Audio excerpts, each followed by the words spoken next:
selamat malam Mbak Audrey, selamat malam pada seluruh smart listeners, tapi mohon maaf masih di jalan. Hari ini Siap. macet banget nggak sih? Iya banget Mas Ryan. Hati-hati di Aduh, jalan ya. gawat nih. Ya, Semoga thank bisa you. tetap lancar siaran kita hari ini, seperti juga Amin. Siap. lancarnya proses pelantikan Presiden Wapres, terus juga langsung pengumuman Aparaturnya. kabinet, betul, Yes. dan pelantikan di Oke. hari Seninnya ya. Kayaknya semua berjalan Ya. mulus dan juga pastinya kita harapkan ke belakang juga akan mulus seperti itu. So, ada kabar-kabar yang menarik nih Mas terkait dengan pelantikan mungkin di market selama 1 minggu ke belakang. Ada yang seru untuk kita bahas pada malam hari ini. Silakan Mas Kalau Ryan. malam ini sebenarnya tema yang kita mau angkat ya, Mhm. karena baru dapat dari ini ya, dari berita ya, Yes. yaitu Bapak Mulyaman ya. Pak Mulyaman ini adalah kepala OJK dari periode 1, 2 periode yang lalu ya. Mhm. Lalu Pak Mulyaman ini menjadi kepala Badan Pengelolaan Investasi ya. Namanya adalah Danantara, Investasi Daya Anagata Nusantara. Nah ini Oke.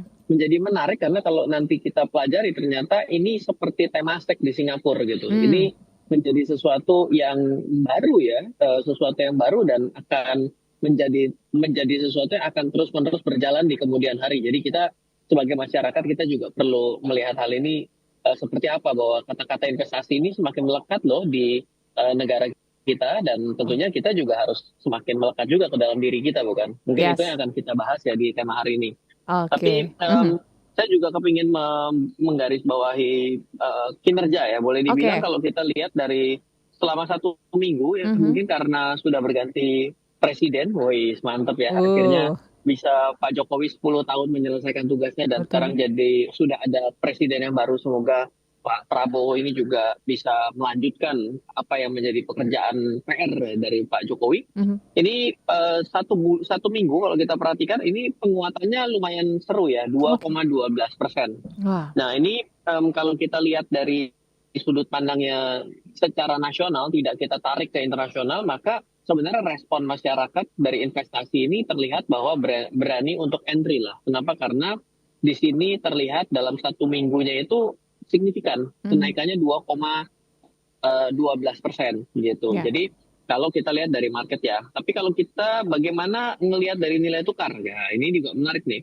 Kalau kita perhatikan dari nilai tukar, sebenarnya kita justru dalam posisi melemah lah, boleh dibilang. Kenapa? Karena harga terendah kita ada di 18 Oktober Mhm. dan sekarang di 15.555 dan 18 Oktober itu di 15.462 dan titik tertinggi dalam 1 minggu itu di 15.583. So far kita berada dalam posisi pelemahan secara nilai tukar. Nah, berita selanjutnya yang mungkin banyak diambil oleh para pelaku pasar itu adalah harga emas ya.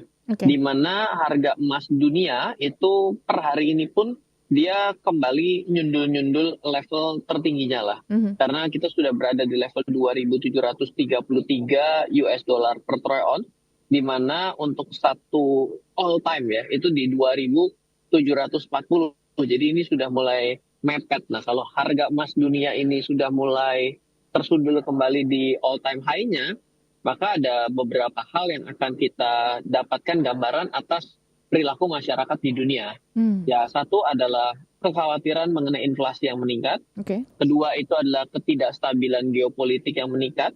Dan ternyata kita juga lihat ya bahwa perangnya belum habis-habis. Lalu juga ada kekhawatiran mengenai kondisi Amerika sendiri dan juga negara-negara besar. Yes. Kalau yang kita bisa lihat di minggu pertama bulan November itu ada pemilu Amerika yang juga lagi ketat di sana. Dan kemarin juga kita bisa baca berita bahwa untuk pemilu di sana itu sedang mempertarungkan untuk 7 negara bagian yang sangat berpengaruh untuk hasil daripada pemilu di Amerika. Mhm. Jadi mungkin karena itulah emas juga menjadi naik terus-menerus kira-kira seperti itu, Mbak Audrey. Yes.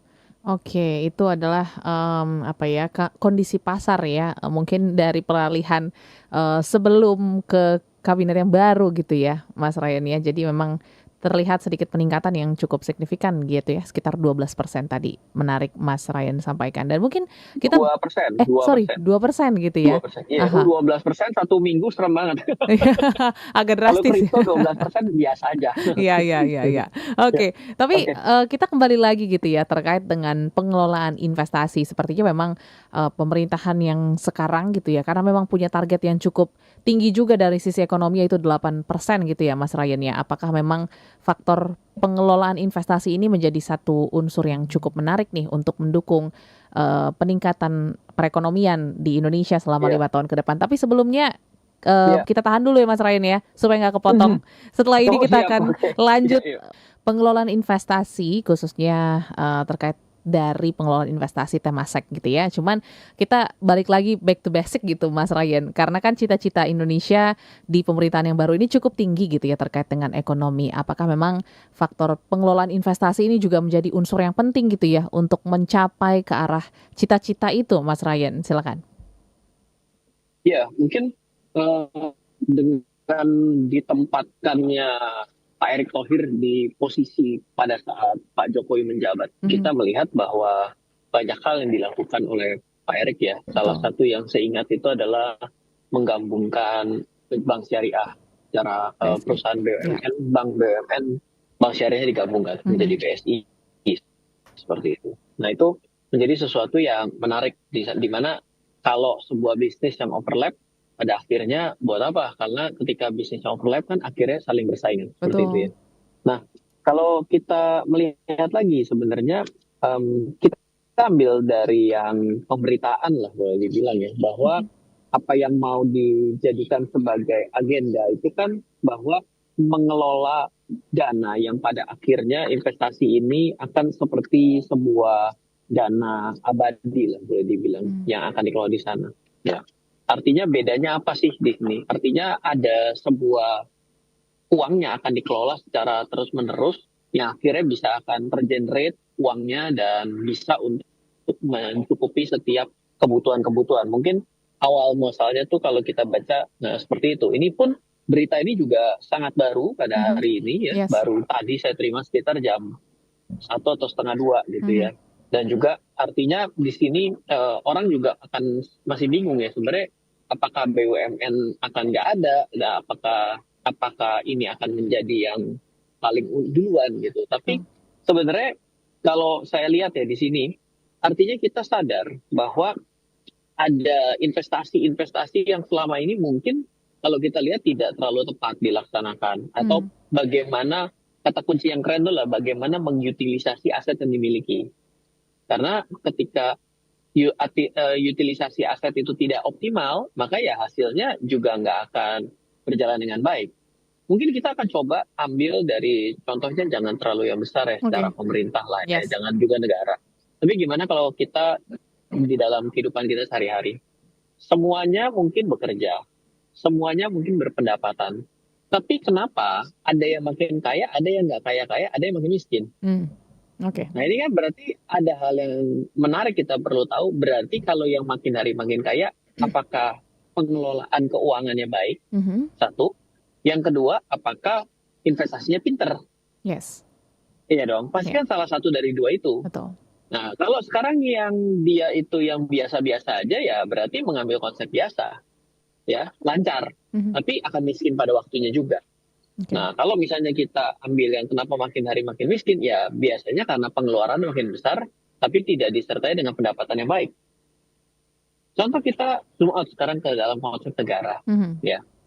Kalau kita ikuti ya pemerintahan di Amerika, lalu juga hutang Amerika yang jebol plafon lagi gitu ya. yes, Coba kita bayangkan ya, ada negara yang berpendapatan pasti, ada pembayaran pajak dan lain sebagainya, tapi hutangnya makin hari makin besar. Apakah berarti itu disebut sehat?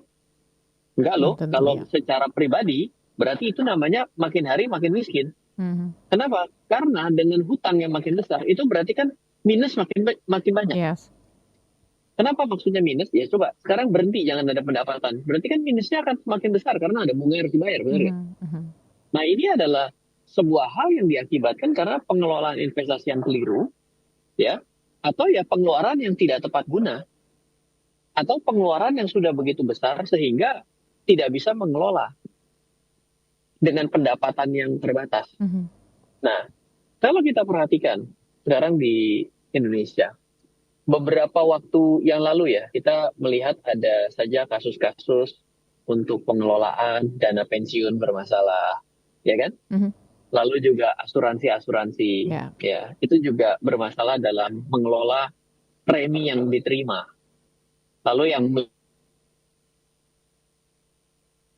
Halo? Halo, Mas Ryan? Bisa mendengar suara kami? Halo? Sepertinya ada sedikit terkendala koneksi Small Listeners bersama dengan Mas Ryan. penggunaan, Oke, halo Mas Ryan? yes, Oke, masuk, yes. Sudah ya. masuk kembali, Sampai Mas. mana tuh tadi? Silakan, Mas. Yang sampai mana tuh ya? Yang sampai mana tuh yang tadi nyangkut suaranya? Tadi terkait dengan pengelolaan ya dan Oke, aha, kalau kita lihat belakangan ini ya, mhm, beberapa tahun terakhir kita punya masalah itu ada dana pensiun bermasalah. ya betul. Lalu habis itu asuransi bermasalah. Mhm, Mereka mengelola yang lebih parah itu biasanya adalah yang sifatnya adalah saving plan. Saving plan itu mhm, yang bentuknya tabungan. oke. Perusahaan investasi bukannya menanggung dan membeli risiko, tapi dia itu malah bertindak seperti bank karena bisa membungai uang. Mhm, Nah, di situ kalau kita lihat apa? Yang kita lihat di situ adalah mereka tidak bisa pandai dalam mengelola oke. aset yang dimiliki. Ya. Nah, sepertinya terlihat bahwa memang ada lagging di sini, sehingga perlunya hal baru lah, boleh dibilang ya bagaimana mengelola aset-aset yang dimiliki agar jadi lebih optimal, aset yang dimiliki jadi lebih baik. Dan kalau kita lihat seperti Temasek ya, Mhm, Temasek itu salah satu goals-nya adalah profitability loh. oke. Nah, kalau kita bicara mengenai BUMN, correct me if I'm wrong juga ya. Kalau yang BUMN itu kan lebih kepada pelayanan publik dong, Betul.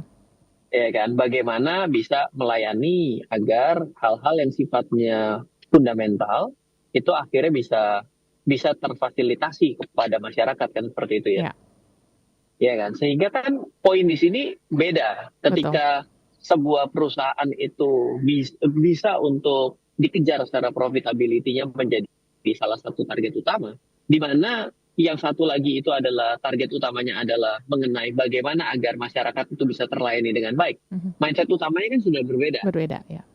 Nah, jadi menurut saya sih ini menjadi suatu trigger yang baru nih. Ya, terkait dengan negara, tapi juga terkait dengan kita sebagai masyarakat. Kata kuncinya sudah mulai bertambah loh. Mhm, Bahwa investasi itu sesuatu yang penting. Orang yes, negaranya aja sudah mulai berpikir mengenai pengelolaan investasi yang benar kok. betul. Iya, seperti Mhm. itu. Oke, jadi ini juga bisa mencerahkan masyarakat juga ya bahwa pengelolaan investasi ini merupakan unsur yang cukup penting juga. Nah, tadi kan kita mengatakan bahwa memang Indonesia sekarang mungkin sedang melihat lah atau mempelajari dari Temasek sendiri, Mas Ryan. Lantas seperti apa sih sebenarnya perbedaan-perbedaan yang mungkin sebelumnya sangat signifikan ya dan akhirnya mungkin ke depan nih bisa diambil dari apa ya proses ataupun pengelolaan investasi yang dilakukan oleh Temasek sendiri, Mas Ryan? Ya, jadi kalau saya nggak salah tuh ya, Temasek Mhm, itu udah ada sekitar tahun 70-an di oke. Singapura. Mhm, Dan itu adalah sebuah perusahaan yang memang secara tertulis di sana adalah perusahaan investasi dari negara yang ada di Singapura. iya. Dan yang menarik adalah mereka tidak hanya berinvestasi di negaranya, tapi dia berinvestasi di negara lain. Mmm, oke. Ya, dan dia investasi itu di multisektoral. Boleh dibilang di keuangan ada, di properti ada, di teknologi, di telekomunikasi ada, seperti itu ya. Dan beberapa tujuan yang saya coba ingat ya bahwa biasanya itu adalah punya dan Temasek itu sebagai perusahaan yang memang juga berinvestasi salah satu yang terbesar di Singapura Oke. terhadap negara sendiri juga. Iya. Ya, jadi boleh dibilang kayak ada standby investor kalau memang proyeknya ini oke, maka Temasek bisa chip in di situ. Iya. Ya, nah itu memberikan sesuatu hal yang baik ya, karena dia semakin besar nilai pengembalian investasi yang didapat, Mhm, secara otomatis dia akan bisa berinvestasi lebih besar, dan iya itu kan memang kegiatan investasi kan begitu ya. betul. Jadi dia akan semakin besar uang yang dimiliki, semakin banyak keuntungan yang bisa diperoleh, dia akan Oke. berinvestasi lebih banyak, Mmm, investasi yang lebih besar itu akan menghasilkan proyek atau juga produk ataupun output yang lebih baik, dia akan kembali lagi ke dia akan yang balik lagi berputar seperti itu kan. Betul. Gitu. Jadi banyak, dan kalau di beberapa perusahaan yang ada di dunia itu seperti DBS itu juga Temasek. Lalu kalau properti sudah pasti ya, karena memang banyak juga yang di Singapura yang diinvestasikan oleh Temasek itu sendiri juga.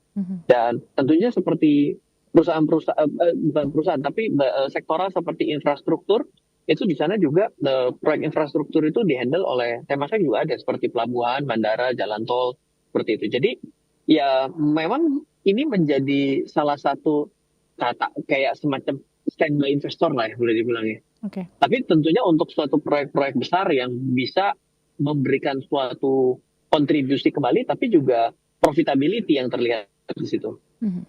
Oke. Tapi apakah ini menjadi challenge juga nih Mas untuk kita belajar? Karena kan kalau Singapura mungkin sudah cukup lama ya, tadi 1970 dan kita mungkin baru memulai di tahun 2024 di pemerintahan yang baru. Apa yang mungkin akan menjadi challenge nih ke depannya, Mas Ryan? Iya, sama aja. Sama kayak kita tuh tiba-tiba udah tahun 2024, usia kita sudah 50, sudah mulai 60 bahkan. Tiba-tiba saya sadar nih saya perlu investasi, saya udah terlambat nggak ya? Berarti saya punya tantangan lah. Iya benar. Tapi kan jawabannya adalah lebih baik memulai daripada tidak sama sekali. Oke. Iya kan? Dan lagi pula juga kalau kita lihat ya, jangan kita ambil yang kayak begini. Tapi kita bicara yang mungkin yang lebih kecil lah contohnya lah ya. Kalau tidak salah ya, Yes. di Jepang itu untuk ini MRT ya boleh dibilang yang Mass Rapid Transportation ya. Itu pertama itu di launch di Jepang itu yang pertama adalah tahun 1965. Oke. Ya, dan kalau kita pergi ke Jepang hari ini ya, itu yang namanya MRT-nya di sana ya, subway-nya itu udah kayak benang kusut. Oke. Saking integrated-nya. Yes. Nah, kalau ingat-ingat ya, MRT kita di Jakarta mulai kapan terakhir ya? Saya juga lupa. Tapi belum lama toh. Yes, 10 2000 tahun something. Iya. 2010 mungkin ya? 2015. Terus kita bilang, wah terlambat nih. Apakah kita terlambat? Loh iya, memang betul. Kalau kita memperbandingkan dengan Jepang untuk Mass Rapid Transportation, itu kita terlambat berapa puluh tahun. Ya. Kalau kita mau kita sadari bahwa ternyata ternyata kayaknya yang kayak Temasek ini model yang benar juga. Iya betul, Temasek sudah tahun 70-an. Kita baru mulai 2024. Udah terlambat. Lah iya, betul. Terus gimana kan? Apakah kita tidak mau melihat ke situ? Ya. Tapi juga kalau saya pertimbangkan ya, sebenarnya kan ada namanya negara maju, namanya ada negara berkembang. Betul. Ya kan? Ada pada akhirnya kita kan berada pada satu level tertentu. Negara kita ini kan sebenarnya secara tingkat kemapanan suka atau tidak kita melihat bahwa kita ini ya kalau ada orang yang bilang Indonesia makin hari makin jelek ya boleh aja sih. Tapi kalau saya melihat kan kita mengarah ke tempat yang lebih baik. Dan kita juga berada di dalam struktur demografi yang oke. Artinya orang luar negeri aja berinvestasi ke Indonesia. Nah ya kalau kita ada di sini ya mungkin memang ini hanya masalah waktu ya sehingga sekarang adalah waktu yang tepat atau tidak untuk memulai. Lebih baik kita jalan toh daripada kita sadar bahwa ini sudah kita butuh tapi kita tidak mulai lakukan. Kalau dari saya lebih lihat ke arah itu ya daripada kita bilang kita terlambat ya dari Temasek itu sudah tahun 70 kita baru mulai dari 2024 berarti ya telat banget. Iya kalau mau ngelihat berdasarkan waktu tapi kan tahun Singapura itu sebenarnya tahun 90-an saja itu kan masih dalam kategori miskin. Ya kan? Lalu baru terus dengan speed up-nya tapi karena negaranya kecil dia bisa melakukan banyak perbaikan dan lebih cepat gitu. Tapi kan jangan lupa size kita kan gede. Yes. Iya kan? Nah, kalau size-nya gede kan berarti juga ngaturnya nggak segampang itu toh. Betul. Iya, bisa challenge-nya ya. Iya, maka kalau dibilang tantangan, ya mau kayak Pasti apa? ada. Mau kita bilang bukan kan gitu. Oke, nanti kita akan lanjut lagi ya Mas ya terkait dengan tantangan-tantangan yang akan dihadapi salah satunya mungkin dari ya tadi ukuran ekonomi juga ya karena Indonesia juga cukup luas dan Singapura kita tahu juga mungkin suatu negara yang cukup ya terbatas lah ya kecil gitu ya tapi sangat maju gitu. Nanti kita akan kulik lagi Semoga Anda juga yang mungkin sedang melewati kemacetan juga bisa melewati dengan rileks gitu ya, dengan santai, tidak emosi gitu ya. Nah, kali ini kita masih memperbincangkan terkait dengan pengelolaan investasi yang di mana Indonesia sepertinya belajar gitu ya dari negara tetangga Singapura yang kita tahu juga memang perkembangannya juga cukup pesat dari sisi perekonomian gitu ya Mas Ryan ya. Tapi Ya, mungkin karena ini adalah hal yang pertama dan awareness yang cukup baik juga ya kita akhirnya melihat pentingnya pengelolaan investasi, apa yang akan menjadi tantangan yang cukup besar Mas dalam proses perjalanannya? ya, saya pribadi ya berpengalaman dalam perjalanan dengan sudut pandangnya ini ya perusahaan BUMN, lalu Mhm, juga eh, ya boleh dibilang dalam kementerian juga. ya. Memang ada hal yang perlu kita tahu bahwa biasanya itu kan kalau pemerintahan itu terbiasanya dengan kata kunci adalah bagaimana agar program jalan dan penyerapan anggaran terjadi dengan baik kan. Yes. Jadi ketika kita berbicara pencapaian 1 tahun itu, kita melihat sebagai suatu program kerja yang direncanakan dan terjadi, Mhm, ya kan? Jadi aspek yang biasanya tercapai itu ya tidak diukur dalam sudut pandang profit ya. Nah, sedangkan kalau kita melihat secara KPI-nya Temasek sendiri, itu lebih mirip seperti cara pemikirannya itu kayak sebuah fund manager oke. atau kayak orang yang ngelola investasi ya. Kalau kalau pengelola investasi itu ya pertama adalah bicara mengenai bagaimana cara untuk menghasilkan keuntungan atau profit, lalu bagaimana melihat asetnya bertumbuh, mengalami pertumbuhan aset, Mhm, lalu kita berbicara mengenai diversifikasi portofolio. oke. Nah, ini di hal ini memang paling riskan dalam beberapa waktu terakhir kita melihat bahwa bagaimana pengelolaan investasi-investasi dari beberapa percontohan perusahaan BUMN ini kan diversifikasi portofolionya ini kan kurang kurang pas lah Mhm, kalau kita melihat dari hasil yang kemarin yang investasi yang bermasalah tentunya iya. ya. Ya, nah lalu juga kembali lagi mirip seperti pembicaraan kita minggu lalu ya, kita berbicara mengenai adanya tata kelola perusahaan yang baik juga masih kita menjadi suatu hal yang penting di sini. Mhm, Nah, kalau kita perhatikan, maka ya hal seperti ini menjadi sebuah hal yang mungkin menurut saya mindsetnya jadi sama seperti cara pemikiran perusahaan-perusahaan swasta yang selama ini berjalan kan. iya, oke. Ya, jadi agak sedikit berbeda dengan cara pemikiran yang kalau kita bicara dalam sudut pandang apa perusahaan Mhm, BUMN gitu ya. Tentunya yes. kalau BUMN kan adalah suatu badan usaha milik negara yang tentunya adalah pemegang sahamnya adalah pemegang sahamnya negara yang seringkali itu Mhm, lebih banyak menjalankan apa namanya pelayanan publik ya kan. oke. Dan fokus utamanya adalah bagaimana publik bisa dilayani. Dan memang ada kondisi yang disebut dengan profitability di situ, tapi biasanya layanan publik ini yang diambil adalah objek vital kan, Mmm, seperti let's say transportasi, telco gitu ya. oke. Dan regulasi yang ketat juga biasanya kan ada. Makanya ini juga kemarin cukup seru ya ketika kita melihat bahwa BUMN ini kalau rugi bagaimana. Iya, mhm. Nah, lalu juga kita melihat bahwa kerugian itu kalau investasi rugi, nanti apa nanti ujung-ujungnya ini malah jadinya masuk ke KPK. Mhm, oke. Lah, ini kan jadi sesuatu wacana tantangan yang baru dengan Iya, mindset yang ada kalau besok investasi rugi. mhm, Tapi nanti masalahnya muncul, oh kalau gitu boleh rugi dong. Nah, jadi repot nih di betul. bagian ini kan. Ya, jadi serba salahnya tuh memang pemahaman kita dalam bicara mengenai investasi itu sampai hari ini secara umum aja mengatakan bahwa investasi itu harus untung. Padahal kita sama-sama tahu bahwa investasi itu lo menempatkan modal. Mhm, Kita dagang bakso, buka kedai bakso di depan saja bisa tutup, betul. ya kan? Yang kemarin beli franchise es krim seru yang ada tiap belokan dan ada Mhm, jinglenya itu, hari ini sudah mulai pada tepar tuh, sudah iya, pada banyak yang tutup. Lah, padahal itu kan investasi franchise. mhm, Harusnya tidak rugi dong. Franchise kan namanya besar. yes, Rugi juga. Wah, itu bisa rame-rame masuk KPK semua tuh ntar. mhm, Kalau ternyata ini contohnya, ini contoh iya, dalam kondisi bahwa bila berpikir bahwa sebuah sebuah hal yang dilakukan investasi itu rugi dan harusnya selalu untung, nanti kan akhirnya jadi muncul masalah baru loh ketika betul, itu mau kalau ternyata harus untung. mhm, Ada mungkin rekayasa keuangan, keuangan, iya, berbagai macam metode-metode window dressing yang tidak masuk akal. mhm, Nah, ya itu.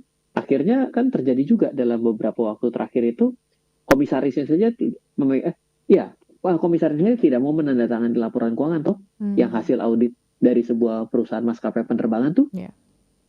Iya, kenapa ya? Karena hal seperti ini perlu suatu pemikiran panjang nih. Saya yakin sekali nih, Pak Mulyaman nggak gampang-gampang nih. Karena ada satu hal yang menjadi kata-kata kunci dalam untung ini kan sulit ya, investasi. Investasi itu mengandung resiko. Yeah. Hidup saja sudah beresiko, apalagi investasi. Yeah. Nah, investasi itu kalau kepinginnya semua untung. Nah, tapi kalau rugi, bagaimana? Lah kalau kita mengamini sebuah kerugian, nanti jangan-jangan semua jadi rugi.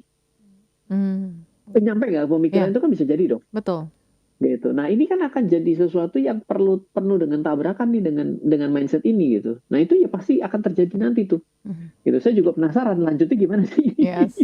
Jadi bisa dikatakan ini regulasinya harus dengan jelas dan clear ya Mas, sehingga nanti dalam proses perjalanannya bisa bisa tidak berat sebelah ataupun tidak membingungkan gitu ya Mas ya.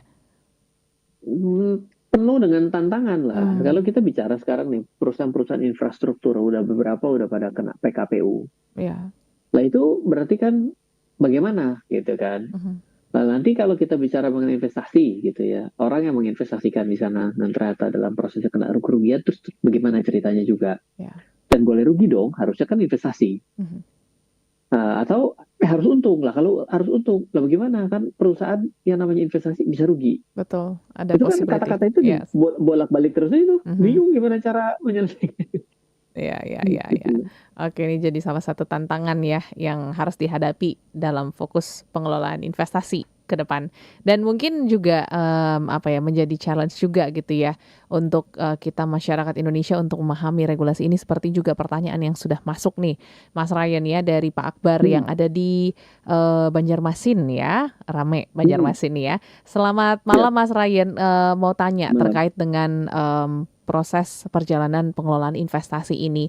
Sebenarnya seperti apa gitu ya resiko-resiko investasi yang justru juga bisa berdampak kepada kita para investor gitu terkait dengan pengelolaan investasi. Apakah ada dampak langsungnya atau tidak langsung nih Mas Ryan? Silakan. Ya gampang saja. Sekarang kita lihat ya, kalau perusahaan BUMN aja go public ya kan. Nah sekarang kalau kita berpikir bahwa perusahaan BUMN go public adalah perusahaan BUMN adalah aman untuk diinvestasikan, coba siapa di sini yang berinvestasi pada perusahaan BUMN dan rugi? Nah, ada resiko nggak, dampak resiko investasi terhadap kita sebagai masyarakat? Padahal kita membeli saham perusahaan BUMN loh.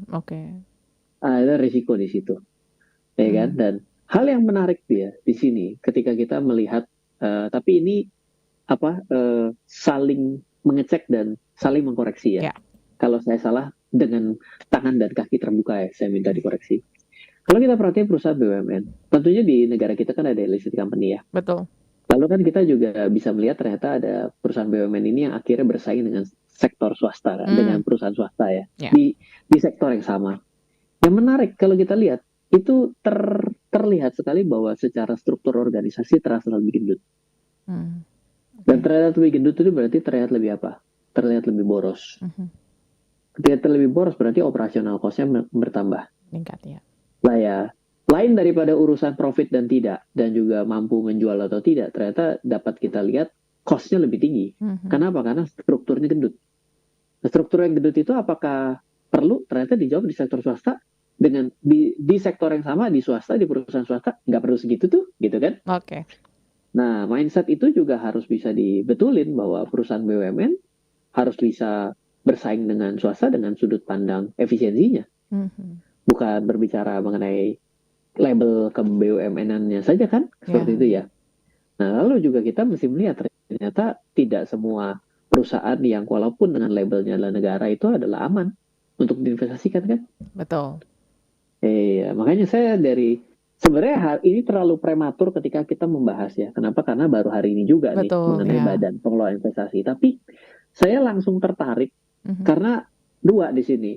Pertama karena yang memimpin adalah mantan ketua Dewan Komisioner OJK ya, yang ngasih piagam penghargaan saya sebagai tokoh inspiratif pasar modal Mhm. dan akhirnya jadi kembali berhubungan dengan investasi. Yes, aha, Terus yang kedua, itu adalah kata kuncinya investasi di sini. betul. Lagi ini kan tempat lain belum ada. Coba di bagian mana dari BUMN kita langsung direct bicara mengenai investasi? Investasi. Tidak ada tuh. Kalau ini Ya. benar-benar badan pengelola investasi. Mhm. Loh, berarti ini ada sesuatu yang mau diinvestasikan kan begitu ya? Mhm. Nah, yang selama ini kita sebagai masyarakat investasi itu antara ada dan tiada ya kan? Atau masih berpikir bahwa investasi harus untung, atau yang Mhm. berpikir bahwa yang penting tabungan saja gitu ya, belum lagi itu ya tapera-tapera gitu ya. Betul. Nah, ya ternyata ada juga yang disebut dengan investasi dan negara pun sudah mulai aware bahwa poin ini menjadi sesuatu yang kritis dan kita tertinggal Mhm. dan mesti sesegera mungkin ada kan dengan ada seperti ini. Jadi Yes. poin dasarnya itu tidak mengambil yang terlalu terlalu jauh karena apa? Karena ini kan baru dan Mhm. belum ada target loh kapan waktu pendiriannya dan Betul. belum ada batang tubuh, belum ada aturan dan lain sebagainya. Secara otomatis kan ini benar-benar create from scratch nih, Yes. gitu Mhm, kira-kira. mhm. Jadi sebenarnya kita juga masih menanti sebenarnya seperti apa gitu ya, Ya, proses mempersiapkan badan pengelola investasi ini. Dan nanti kita akan mm, sambung lagi gitu ya Mas Ryan ya, di sesi ya, terakhir. Ini ada pertanyaan Mas Ryan, kali ini dari Jakarta Timur ya, dari iya, Bapak, Muhajirin. Kalau iya, Pak misalnya Muhajirin. ngomongin tentang badan pengelola investasi, apakah nanti takutnya Mas Ryan ini akan tumpang tindih gitu ya dengan Kementerian BUMN yang kita tahu juga memang sudah punya fokus ini dari awal. Silakan Mas Ryan. Iya, makanya kan hal yang perlu dibuatkan sebuah garis kan ya. Hmm. Sebenarnya nanti apa sih si pengelola investasi, badan pengelola investasi ini apa saja dikerjakan gitu.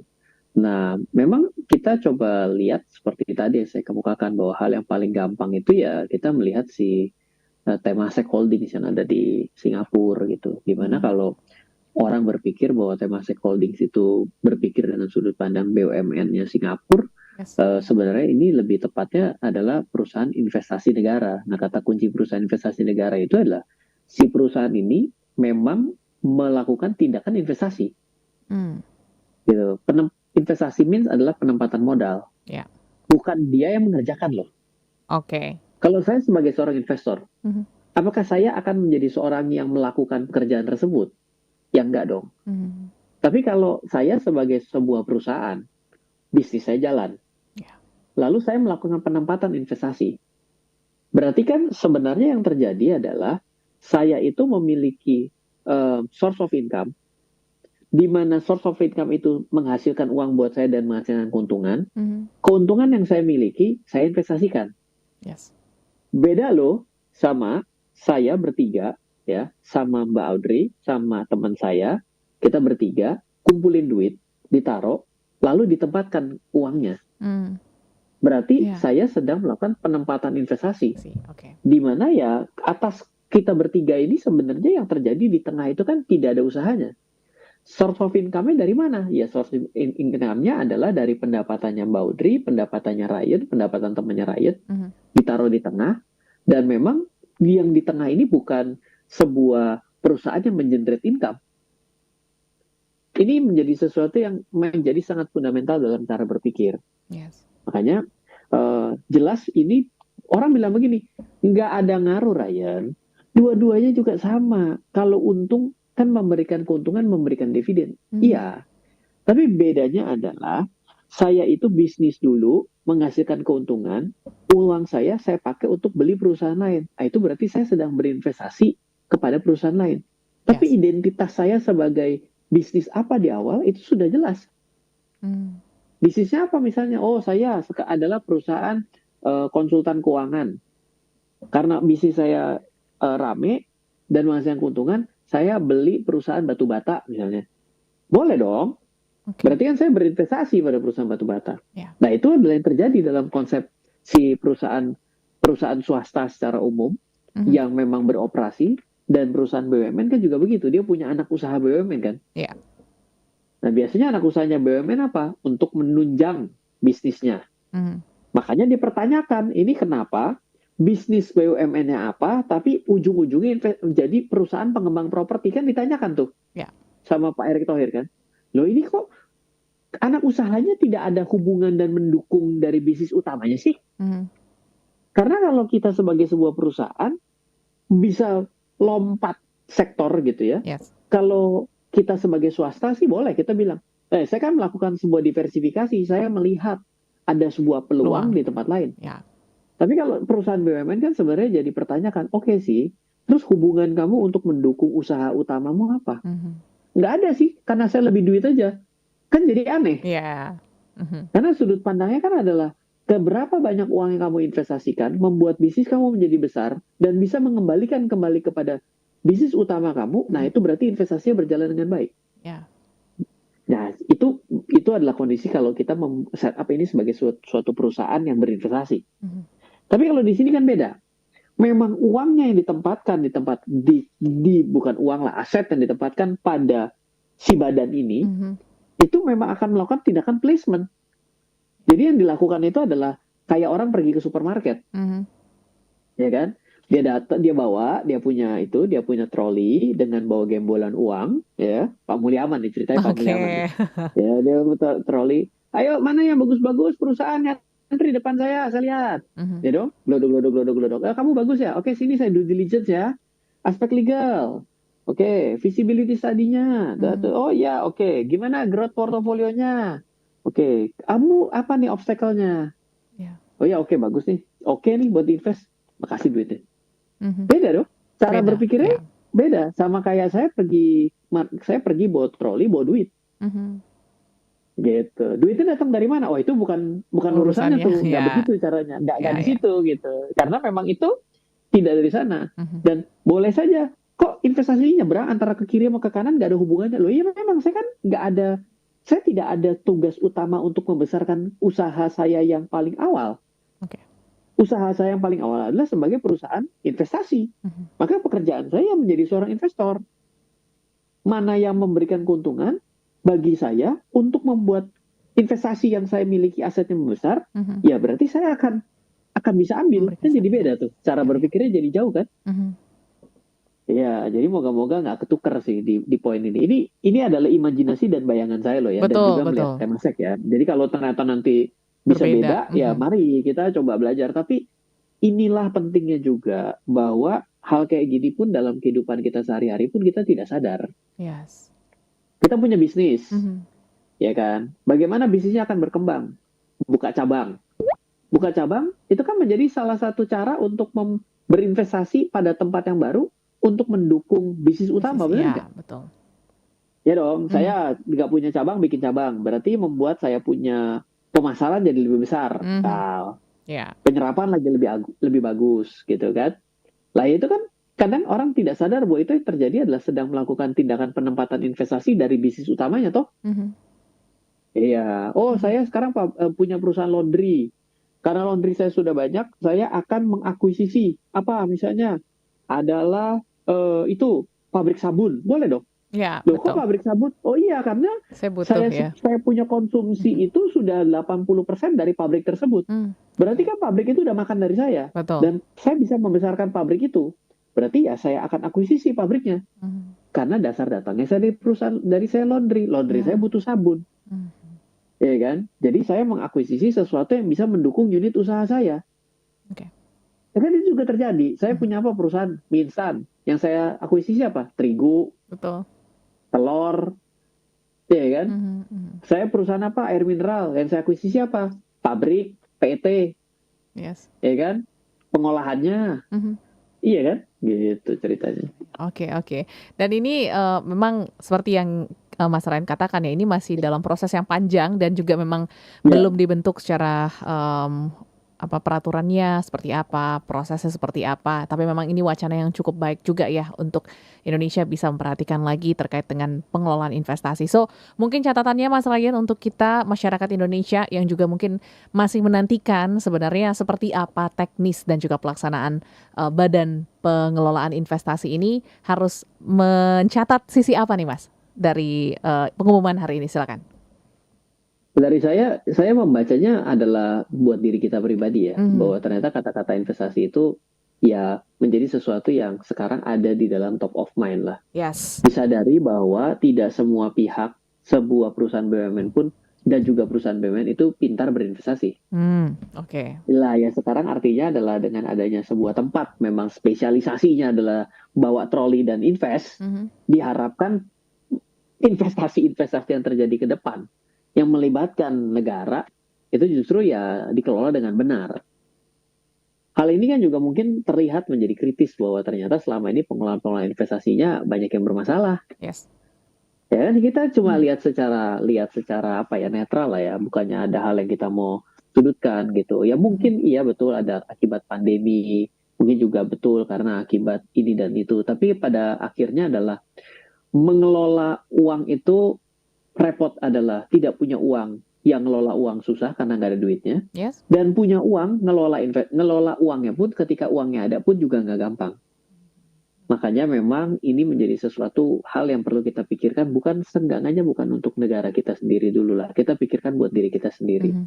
Bahwa hal ini tuh negara aja banyak terseok-seok juga dan perusahaan BUMN juga terseok-seok sehingga ini menjadi kritis untuk diambil tindakan. Ya apa kabar kita dalam kehidupan kita sehari-hari juga. Yes.